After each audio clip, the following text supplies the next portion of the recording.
Welcome to Emotional and Spiritual Wellbeing, the podcast that balances psychology and spirituality, helping you achieve well-being by discussing how the mind, will, and emotions interplay with the spiritual and physical. Here is your host, Sharon Wegman. Hi, welcome to Wellspring Solutions, where we are a counseling agency located in Wyomissing, Pennsylvania, which is a suburb of Reading, Pennsylvania. And we really like to talk about how body, soul, and spirit interchange. We like to talk about how it impacts various aspects of life. And today, Cait, Beiler, and I, say hello, Cait. Hi, guys. Most of you already know me from all the other podcasts I've been on, so. And I'm Sharon Wegman. I didn't say that. Good Lord.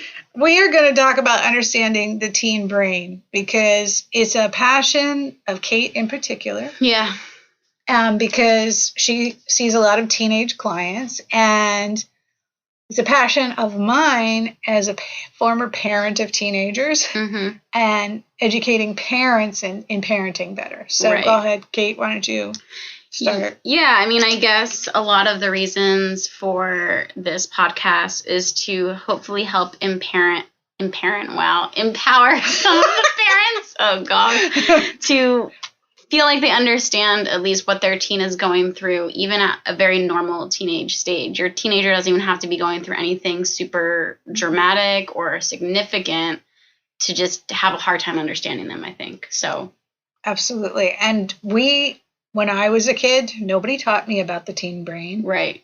And my parents weren't taught about the teen brain. So now we have more understanding of it and it's more power. So listen up. Yeah. So I guess the first thing is kind of hopefully helping you guys understand the basic, I guess, chemical happenings that are happening for your teenager. So right around the time, I would say between 12 and 17, depending on when your kid is going to go through puberty, a lot of different hormones are going to be released. And some of that looks like a chemical that we actually have as adults now called THP. Don't ask me what that stands for. If you really want to know, look it up. Something, I'm guessing the middle age is hormone. But this helps us calm ourselves down in stressful moments as an adult. And actually, what happens when our teenagers get this for the first time, it does the opposite reaction for them. So it makes them kind of go into that stimulus-seeking mode. Whereas like we as adults, when we get it, we kind of calm down, we're relaxed. Teenagers, they just want to go. Oh, yeah, and that really makes sense when we think about how female hormones fluctuate, right? Yeah, exactly. Right, when women don't have good hormone production at that point in time in their cycle, they're sometimes more obsessive, more edgy, more needing to do sometimes addictive behaviors. Right. So it makes a lot of sense that we understand it, that the teen brain constantly has that. Yes, they're constantly looking for stimulus. So like, I mean, one of the things I really remember in a lot of my training is that a bored teen equals getting into trouble. Because they're naturally just want to look for stimulus. That's what their brain is craving. It's not really that they want to do bad things because they're a bad kid. No, they crave doing something and keeping it occupied. Right, so this is why I always encourage have your kid in at least one activity at all times. Not 7, but 1. Keeps their brain occupied. Absolutely. So I think saying that is just hoping that when parents hear that, know that it's very natural for your kid to do thrill-seeking behaviors. Yes, absolutely. It's just a part of their brain maturing. It actually means their brain is trying to mature. It just doesn't really know how. It doesn't. And if they've had any trauma in their childhood, right. And trauma can be divorces, it can be moving, it can be changing schools. In their level of trauma, bullying. There's so many different kinds of trauma they might have experienced that their cortisol levels might even be higher. Yeah. So the traumatized teenage brain, that is the number of traumas they've had in their short period of time, is going to be more active. For sure.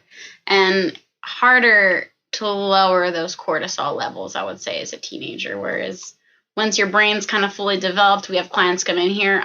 At least I have found, because I see other clients aside from teens, but when I give more developed brains anxiety-reducing techniques, it's easier for them to implement them and calm down, whereas a teenager is just like, I don't know, that didn't work, I don't know, they're just go, go, go. It is hard for them to apply those types of things, so I just make them run.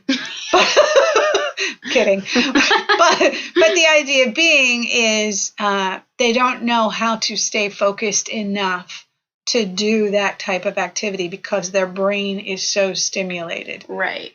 Which is why, this is even why you as a parent don't understand why they can study better with their earbuds in. Exactly. You don't understand how they can have the TV on, earbuds in, chatting with someone, and they're doing their homework. Their level of cortisol is so much higher that they are literally stimulating it while they're studying. Yeah, for sure. And they're constantly just looking for interaction or stimulation or something that can like keep their brain going rather than being bored. Right. So they're in their thrill-seeking behavior. I think it helps parents to understand this is what is going on. It's okay. We channel that. We help channel that as a parent. It's a rite of passage. It's what they're going to do. We provide activities and stimulation as their parents to help channel it into healthy directions. Right. So they don't need to go graffiti somebody's house. Right. Or sneak out at 1 a.m. to go drinking. Right. All of that. So it's so helpful for parents to recognize that as a need and then channel that correctly. Yeah, and so with some of those thrill-seeking hormones also come the sex hormones, which is usually the scary, I mean, you could tell me since you're a parent, you've been a parent of a teen, and I have not, but are almost maybe the scary, more intimidating parts of like the hormones that parents have to deal with. I don't know. That's what I have felt in my work, that knowing and understanding the sexual part of teenagers growing up is kind of I think it's hard. Scary for parents to recognize it. However,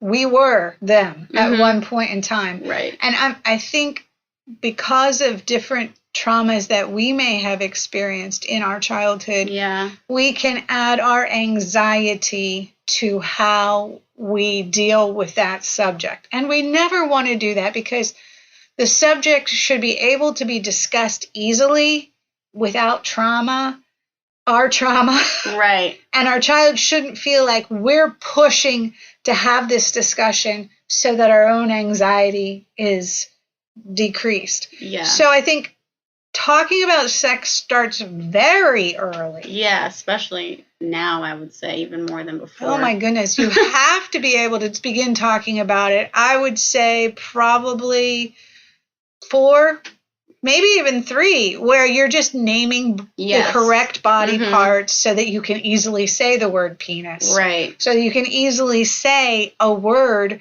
that if you have never said it before and suddenly you're introducing it, suddenly it's very awkward. Yeah, if not shameful. Exactly. But if you're using those terminologies early on by calling body parts for what they are, for labeling why they're touching themselves and how to do, how to...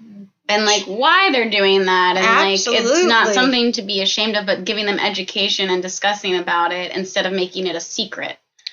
Right. And so... Because if it's a secret, it'll turn into an addiction. Exactly. And addiction adds to shame, and you get stuck in that really dark cycle that is hard to get out of, quite honestly. It is. And so you'll meet lots of kids who were not educated that way and developed maybe masturbation addictions at a very early age because nobody was really having that safe conversation with them. Yeah. And I wonder if it's hard. Like, I think the word normalizing can be scary for parents sometimes because it's like you're not condoning it, but you're able to be like, hey, this sexual thought is like normal for you to have as a teen. Like, these things or urges are going to be a part of being a teenager. I want you to know, like, being able to talk about it is okay. Like, there's no shame in being able to voice it. Right. So is, normalizing it from as early as possible, talking about it when it comes up, sharing your own stories, not your sex stories. Don't do that.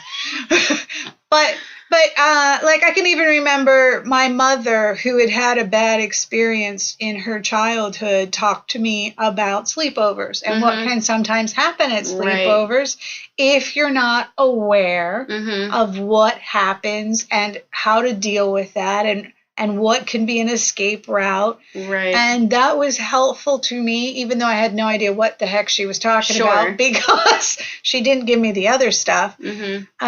It helped me begin to process, this can happen in these types of settings. It's not even the idea that we keep your child completely from all things, but we're educating them all along the way. This could be what happens. This is what your out is. This is what you should say. Right. Empowering them as opposed to shaming them for even bringing up something. Yeah, asking a question that might feel weird. Like, they're already feeling pretty weird as it is. They're a teenager. That is like the weirdest stage of life. Indeed. I try to validate some of my teen clients, because to them, I think, or maybe, no, I should say to adults, sometimes their drama feels petty, but you could not pay me enough to go back to being a teenager. No, I think validating that time in their life is really important to them, because it's a confusing time. I know. It's a really triggering time for them on so many levels, and they're trying to figure out the rest of their life, and it's a lot. Yeah, and they're in competition with everyone else they meet. That's a teen. It's so much more. I think the level of stress for teenagers is significantly higher than when I went to high school. Yeah. I talk about that all the time with other parents, that when my kids went off to college, what they had to do to get into the school that they wanted to go to, and all of those types of things, was so different than when I was a kid, where you just applied and that's where you went. It was just so simple, and you figured it out as you went. But these kids are already being channeled into where they should be going. So they're just so much more stress than we ever had. I think people would be surprised at like what even just validating that for teens would open up as a safe place for them. Just being able to say, like, man, high school is probably it seems a lot harder for you now than it might have been for me, or in a lot of ways is so different. I think your teen might not be able to say, wow, Mom, thanks. That was so nice of you. I really appreciate it. How you validated me. But they might start talking. They might start opening up to you, which should be an affirmation for you. Absolutely. So I guess we want to just talk a little bit more about parenting in that process. Yeah. What I say is, it's the easiest way to get your child to talk to you is to not talk to them. Meaning, you do things, but you're not asking lots of questions. Questions are forced engagement, where if it naturally arises, I always suggest to parents, tell them a story. You're driving by something, it reminds you of something. Tell them a story. That's you being vulnerable. That's you sharing about your life. And then they will engage as you're telling them that story.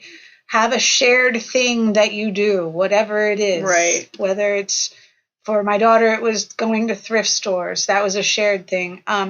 For my son, it was extreme Legos, and I would do those things with them and engage with it, because I really did enjoy those things. But you must come up with shared ritual engagement habits in which they know you love what they love. Right. So you're kind of like setting the stage, or like partially like doing that work and connecting with them, and it allows them to like start talking rather than interrogating them. Like, how was your day at school? What did you do? Oh, it was just fine. Right. That feels, it just doesn't work. It has never worked. It's never worked, people. Never.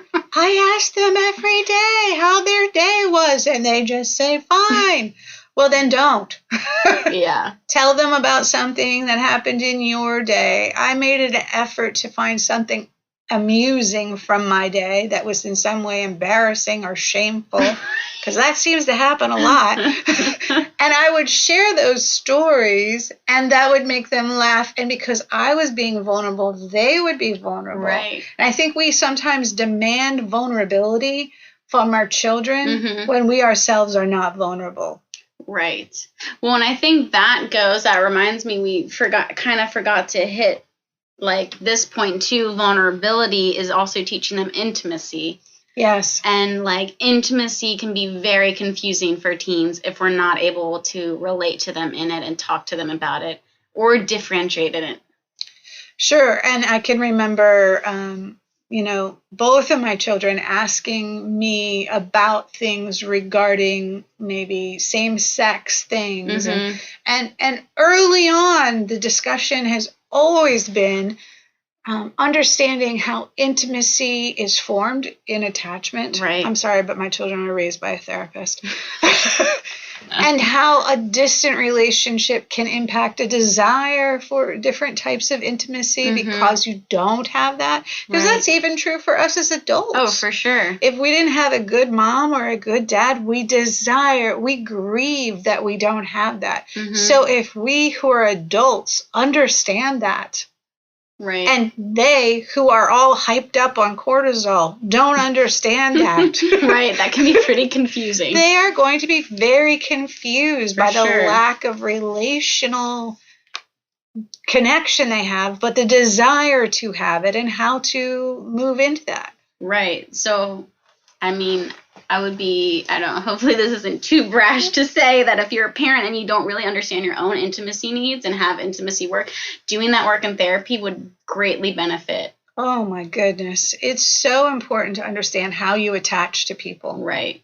Because then you're able to help your kid understand that, because intimacy should be seen too with like connections with your kid and your parent. It doesn't have to be sexualized all the time. It does not. And if there is not good connection, it can easily be sexualized because intimacy can be confused with sexuality. Right. At their age. Yes, for sure. Or even from a very earlier age. Yeah. If there wasn't a parent there all along, it could easily be misinterpreted.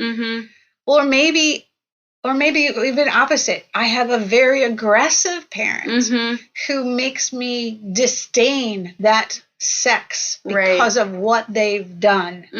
That will literally impact how I have intimacy needs and with what sex. Exactly. It's something that we don't see being talked about, but it's very common in understanding attachment theory. Yeah. And and I guess to me, like with trauma, right, like certain sex or certain genders feel safer because of trauma. And recognizing that as a parent, like maybe if you've been through a divorce, dad is volatile, women might feel very safe, much more than men. And how that impacts your teenagers' look on intimacy and sexuality is a lot. Like that's a lot to debrief. But it is. And I have adult parents who sit in my office crying because they didn't realize what they were doing when they were making their children responsible to take care of their feelings. We love the podcast, The Place We Find Ourselves, and he does a really good job of explaining attachment and why you need to understand your story. So we're going to actually send you to go listen to another podcast. Yes. Yeah, because I mean, I guess we talk about all this in hopes that it sparks something in you, that whether it's coming to therapy to get more guidance on this stuff or knowing how to talk to your kid or teen about these things, because I think in general, as human beings, we also get caught up in our own world, and we need to listen to things sometimes to see, oh, maybe I'm doing that, or maybe I haven't worked through that on my own. It's hard to do if we have not experienced all the nurture that we needed growing up. It's very hard to hear hard things, but I think the more I embraced the failings of myself as a parent, the more I became to be a stronger parent in how I parented in a safe way. Right. So let's talk about what safe parenting looks like. Yeah, let's do that. I mean, the number one thing I think is so important too, when your child is sharing anything with you, you have to keep your reaction completely under control so that they feel safe enough to progress in being with you and talking with you. Yeah, absolutely. Because your child, and you can probably relate to this if you think back to when you were a kid, your child's like innate response is to still want to care for you if you seem upset in that moment, or they'll shut down because they're registering your emotions so much. Absolutely. So like I remember when I was teaching my children to drive, my anxiety would really make them anxious. It was very easy to see. So I literally had to sit on my hands and keep my mouth shut and almost sometimes close my eyes.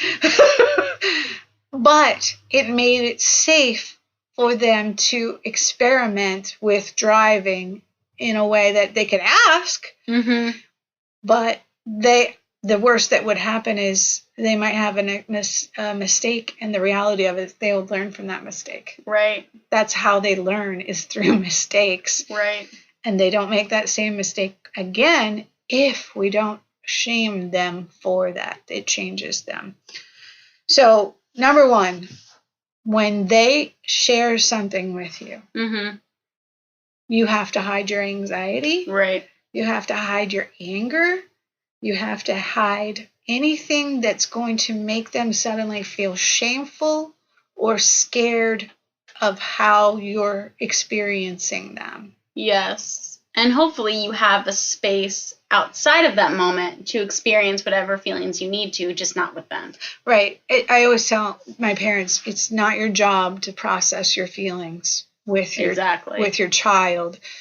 And that's hard because at that moment, maybe that kid is what's mm-hmm. making you feel very angry. Mm-hmm. Or maybe you're feeling loss, and maybe you're feeling anxious about something.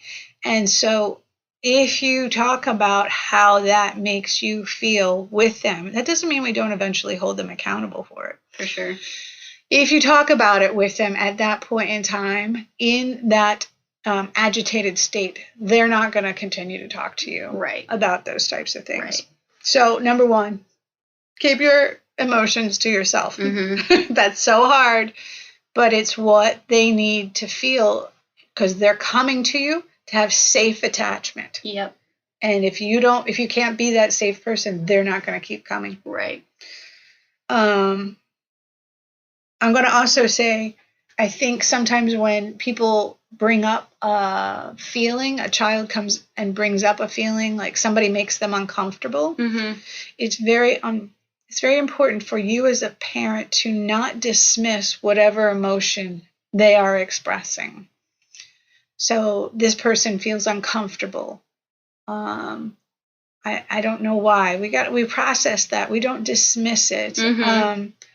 I don't like this kid. And as a parent, sometimes like, I want my child to be the good boy who takes care of everybody. Mm-hmm. But if we dismiss that and try to keep forcing them, we ignore whatever warning bells are going off in their body. Right. To say, this isn't safe.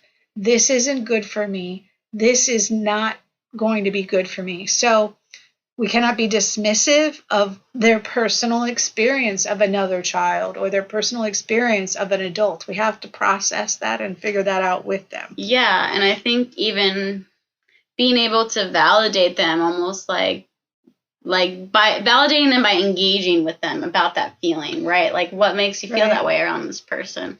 Like, what are they doing that makes you feel unsafe? So they can, as you're doing that, you're empowering them to make boundaries and even know what's safe is unsafe for them. Exactly. So, maybe they were friends with certain kids when they were younger, and then as they move into their teenage years and cortisol's stirred up, they're not attracted to that kid anymore, but you like that kid, mm-hmm. right? And you might say, oh, why don't you go hang out with Joe? And they're mm-hmm. like, no, I don't really want to. We don't have anything in common. Oh, mm-hmm. come on. He's such a nice boy or whatever. Right. When I'm dismissing that, I literally cause them to not feel heard and devalue them. And I'm also causing them to not feel safe to talk about what they like and what they don't like. Yeah, for sure. So then that's the third part, which is the devaluation of whatever they say. Yes. Or like, I see this sometimes with parents and it's like, oh, she's so emotional. Wait a second. Right. That's how she was created. That's not a wrong thing. Oh, she's too much. What?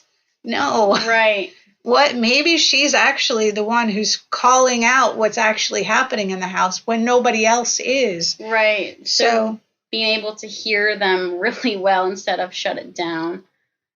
And I think with trying not to personalize it, right? Like that could probably be a whole other podcast maybe. But yeah. It just like it keeps going back to being able to shut down those feelings for a moment so you can really hear your kid out. Right. I want my kid to be this athlete, but instead they're this amazing artist. But I want them to be an athlete because that was my dream. Mm-hmm. That's me living through them. Yeah. And they don't actually get to develop and be embraced for what they're good at. Exactly. Let's talk a little bit about spiritual abuse and what we see happen to our clients. Yeah, so I think that can go along too with the theme of shame that you can create for your teenager. A lot of the times, my teens come in here and, I think parents, it's out of like good intentions, but they're not realizing the effect it's having on their teen to meet something with prayer or a Bible verse in a way that's cutting off their kids' need to just want to discuss, if that makes sense. Yeah, that's good.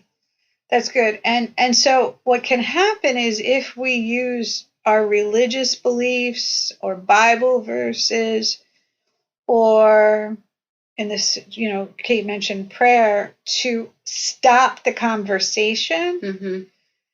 we literally cause them to not want to have religious beliefs. Yeah. Which is so difficult because, if you've been raised in an environment where religious beliefs were really important for you, you have this extreme value that you have trained up your child in the way they should go. And when they are old, they will not depart. And I always say to parents, if you have given good love and good foundation to them in those first 13 to 14 years, they don't forget it. Yeah, they absolutely. heard it over and over and over. Mm-hmm. It's not like they're suddenly going to lose it. Mm-hmm. They're just exploring. Yeah.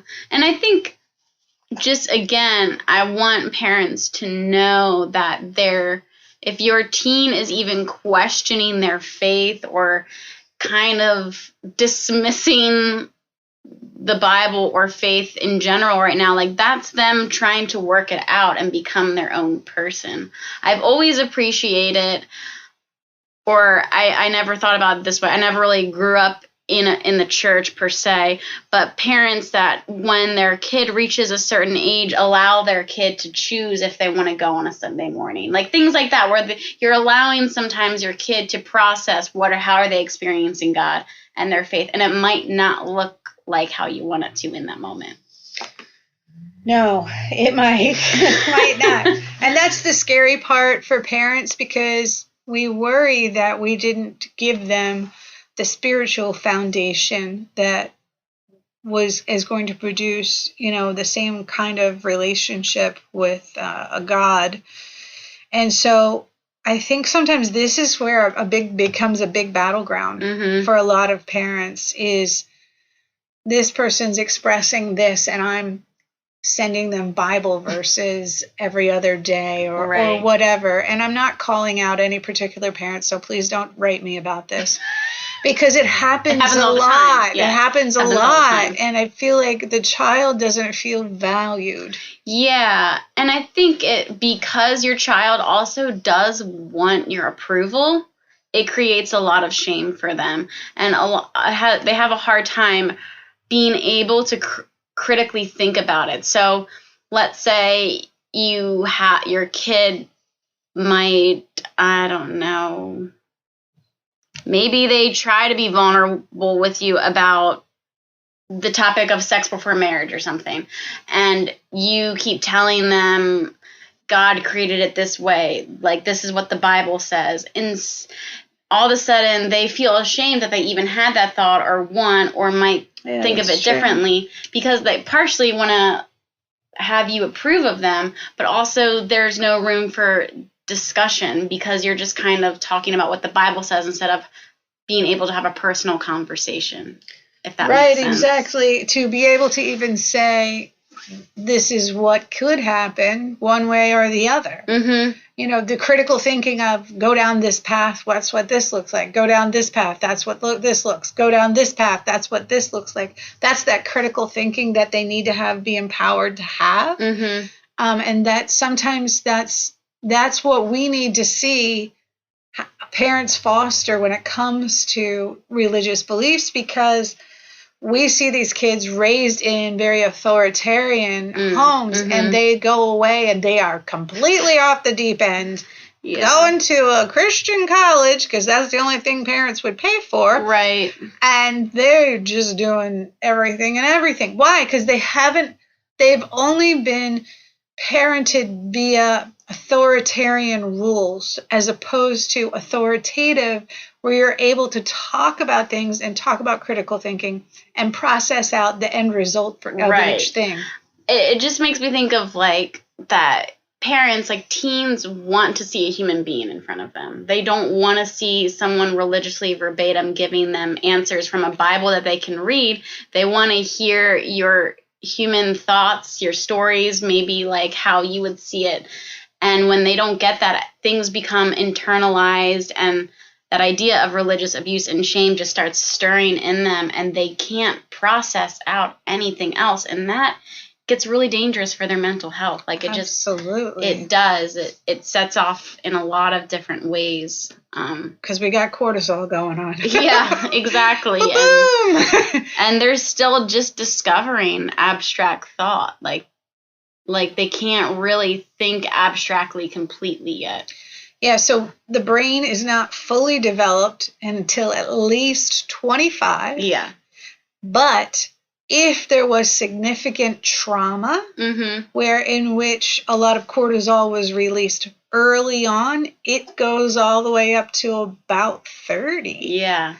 So when you're not processing the trauma and how that impacted the teen's brain, it's really scary, because they need to understand. And my poor children keep hearing, well, I'm like, your brain is not fully developed yet. But nobody ever told me that. Right. I said that to someone the other day, and they were like, oh, that makes me feel so much better. Because, there's a lot going on. Like, I have found that a lot of my clients, once they hit 26 or even 25, so many more things start making sense. Yeah. And they feel so relieved. So as parents, you got to just be doing that work to helping them be safe up until that point where things start making more sense. Right. So, and then the last thing I would want to say is, and I didn't say this in the parenting thing, is no mocking, no teasing, whatsoever in your house. Don't call your child a baby. Right. Don't mock a physical trait. Oh, pudgy. Don't mock any part of your child through any type of name calling done in fun. It is very damaging to their self-confidence. It's very damaging to your relationship with them. And there's not safety to talk to you about things. Right. It's kind of like I think maybe this feels like a distant thought, because it feels like your teen wants nothing to do with you. Again, a normal thing. But they still take everything you say to heart and want nothing more than your approval or love. Oh, my goodness. If parents were a fly on the wall in some of my sessions, I think they would be astounded at how much their teenager just wants them to feel approved by them. Absolutely. And sometimes I say, sometimes our bad behaviors, the bad choices are to get their attention. Yeah. They're not getting positive attention. Right. They're getting negative attention, and they're still getting attention. Yeah. Which is super scary, but it's something that you as a parent have to own. This is what's happening. Yeah. Well, again, we do see teenagers here at Wellspring Solutions. And so Cait has availability. We're pretty full right now, but if Cait has availability, give us a call, and you can just find us on the website at wellspringsolutions.com. We also would be certainly willing to come and talk to parent groups or parents of teenager groups, because it's something that I don't feel like gets discussed a lot in religious environments or even in group formats. No. We don't see support groups for parents of teenagers, but it needs to be out there. Yeah, because a lot of, I don't think there's any teen that I haven't worked with where the family soon wasn't involved as far as a session or like talking about these things with the parents to help them understand. But to have a support group of other parents being able to make these things normal to talk about would be very nice. Absolutely. Absolutely. So give us a call and check us out on the website. Thanks so much for listening today. See ya. See ya. Thanks for listening to Emotional and Spiritual Wellbeing with Sharon Wegman. For more resources or to have Sharon speak at your meeting or event, please visit wellspringssolutions.com.